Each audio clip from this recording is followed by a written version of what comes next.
The Lion, the Witch, and the Wardrobe, Chapter 9, In the Witch's House.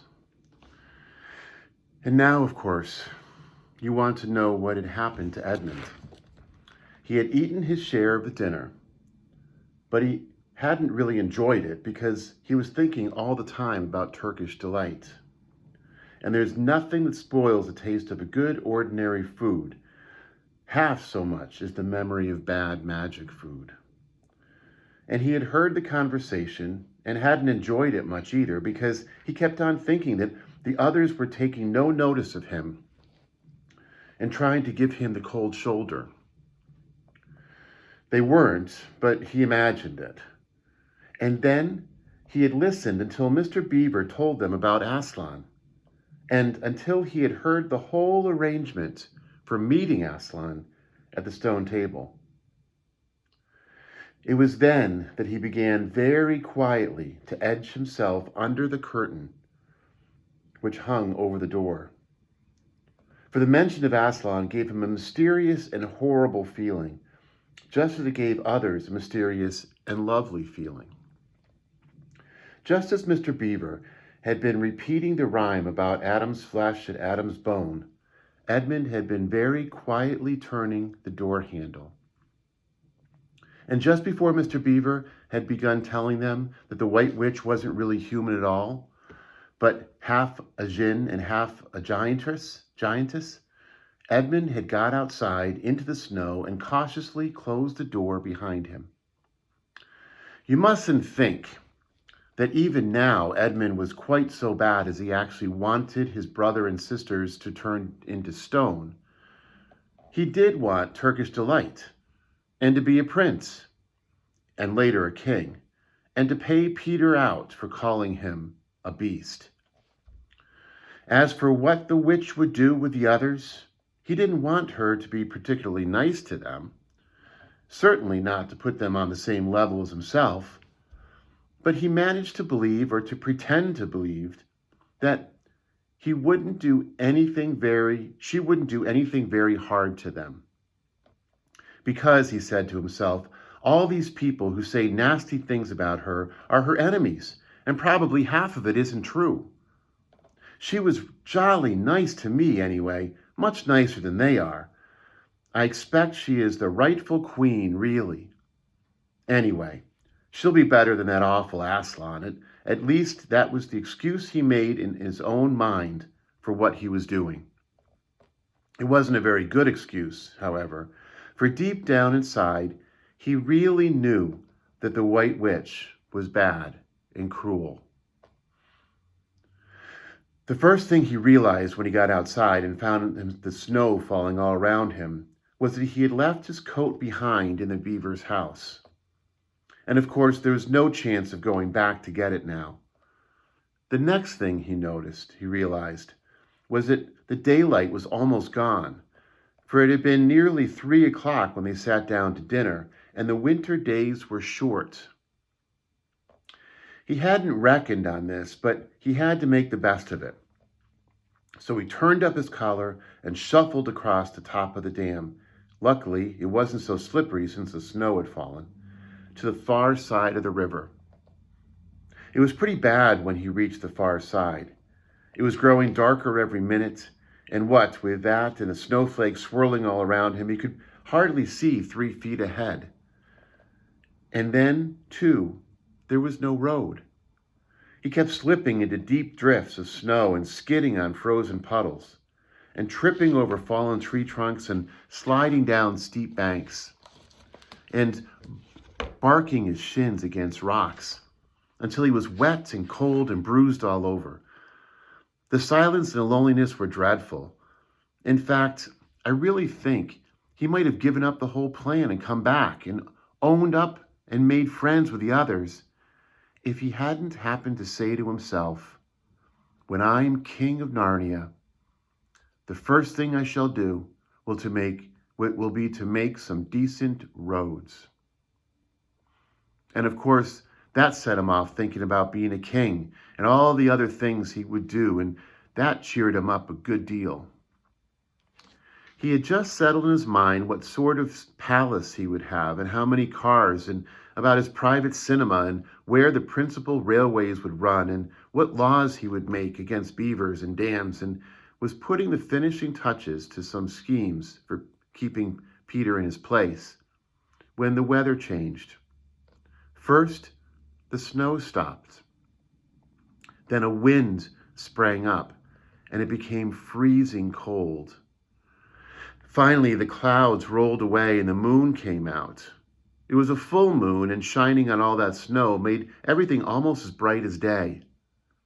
Only the shadows were rather confusing. He would never have found his way if the moon hadn't come out by the time he got to the other river. You remember, he had seen, when they were first arrived, the beavers, a smaller river flowing into the great one lower down. He now reached this and turned to follow it up. But the little valley down which it came was a much steeper and rockier than the one he had just left, and much overgrown with bushes, so that he could not have managed it all in the dark. Even as it was, he got wet through, for he had to stoop under branches, and great loads of snow came sliding off onto his back. And every time this happened, he thought more and more about how he hated Peter, just as if all this had been Peter's fault. But at last, he came to a part where it was more level, and the valley opened up. And there, on the other side of the river, quite close to him, in the middle of the little plain between two hills, he saw what must be the White Witch's house. And the moon was shining brighter than ever. The house was really a small castle. It seemed to be all towers, little towers with long pointed spires on them, sharp as needles. They looked like huge dunces' caps or sorcerers' caps. And they shone in the moonlight, and their long shadows looked strange on the snow. Edmund began to be afraid of the house. But it was too late to think of turning back now. He crossed the river on the ice and walked up to the house. There was nothing stirring, not the slightest sound anywhere. Even his own feet made no noise in the deep, newly fallen snow. He walked on and on, past corner after corner of the house, and past turret after turret to find the door. He had to go right around the far side before he found it. It was a huge arch, but the great iron gates stood wide open. Edmund crept up to the arch and looked inside into the courtyard. And there he saw a sight that nearly made his heart stop beating. Just inside the gate, with the moonlight shining on it, stood an enormous lion, crouched as if it was ready to spring. And Edmund stood in the shadow of the arch, afraid to go on and afraid to go back, with his knees knocking together. He stood there so long that his teeth would have been chattering with cold, even if they had not been chattering with fear. How long this lasted, I don't know, but it seemed to Edmund to last for hours. Then at last, he began to wonder why the lion was standing so still, for it hadn't moved 1 inch since he first set eyes on it. Edmund now ventured a little nearer, still keeping in the shadow of the arch as much as he could. He now saw from the way the lion was standing that it couldn't have been looking at him at all. But supposing it turns its head, thought Edmund.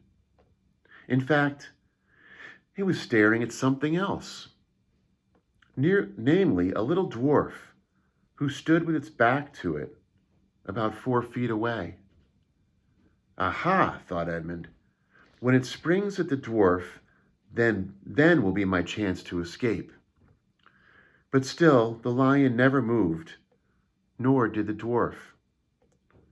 And now, at last, Edmund remembered what the others had said about the White Witch turning people into stone.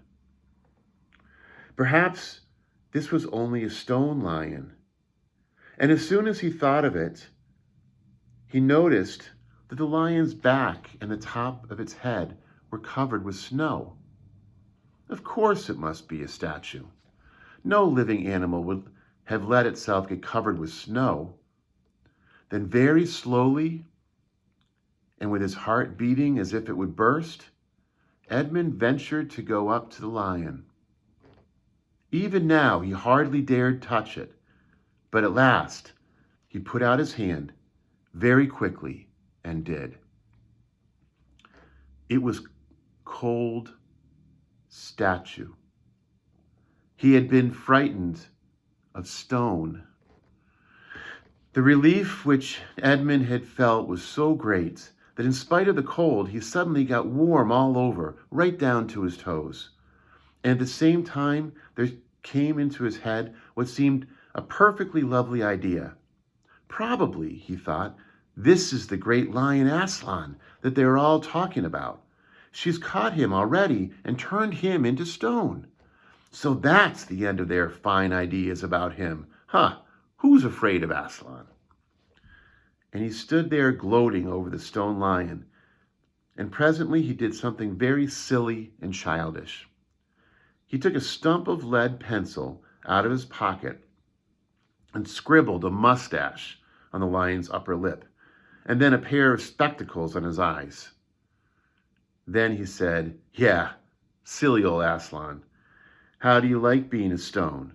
You thought yourself mighty fine, didn't you?"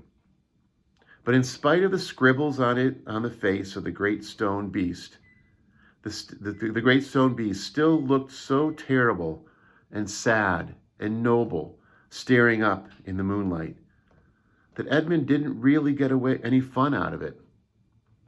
He turned away and began to cross the courtyard.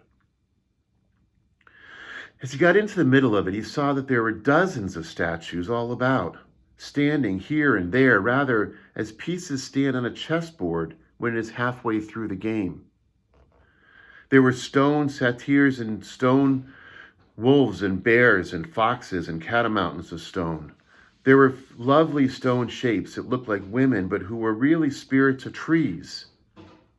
There was the great shape of a centaur and on a winged horse, and a long creature that Edmund took to be a dragon. They all looked so strange standing there, perfectly lifelike and also perfectly still in the bright, cold moonlight, that it was eerie work crossing the courtyard. Right in the very middle stood a huge shape like a man, but as tall as a tree, with a fierce face and a shaggy beard and a great club in his right hand. Even though he knew that was only a stone giant and not a live one, Edmund did not like going past it. He now saw there was a dim light showing from a doorway on the far side of the courtyard. He went to it. There was a flash of stone steps going up to an open door. Edmund went up them, across the threshold, and across the threshold lay a great wolf.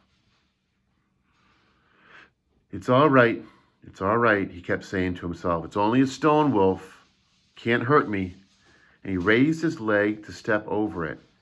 Instantly, the huge creature rose with all its hair bristling along its back, opened a great red mouth, and said in a growling voice, "Who's there? Who's there? Stand still, stranger, and tell me who you are." "If you please, sir," said Edmund, trembling so that he could hardly speak. "My name is Edmund, and I'm the son of Adam that Her Majesty met in the wood the other day.